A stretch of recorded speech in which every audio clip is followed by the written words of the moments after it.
বাংলাদেশের সমস্ত উন্নয়নের কেন্দ্রে থাকতে হবে মানবিক মর্যাদা, একটি মর্যাদাপূর্ণ কর্মসংস্থান, শ্রমিকের ন্যায্য হিস্সা, এই মর্যাদাপূর্ণ জীবন ব্যবস্থা, মর্যাদাপূর্ণ কর্মসংস্থান এবং একটি দায় দরদের সমাজ প্রতিষ্ঠাই আমাদের লক্ষ্য।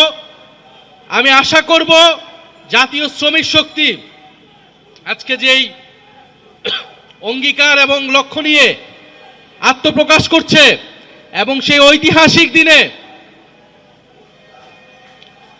যেই দিনে কিছু রাজনৈতিক দল জাতীয় ঐক্যমতের নামে জনগণের সাথে প্রতারণা করে একটি কাগজে সাইন করছে, আর জাতীয় শ্রমিক শক্তি রাজপথে নিজেদের অবস্থান জানান দিচ্ছে। আমরা সবসময় জানি রাজপথের শক্তি জয়ী হয়, ইনশাল্লাহ জাতীয় শ্রমিক শক্তিও জয়ী হবে। জাতীয় নাগরিক পার্টি শ্রমিকদের পক্ষে রাজনীতি করবে, শ্রমিকের অধিকার আদায়ের রাজনীতি করবে। আমরা দেখছি বাংলাদেশে এখনো শ্রমিকরা তাদের ন্যায্য মজুরির জন্য লড়াই করে যাচ্ছে।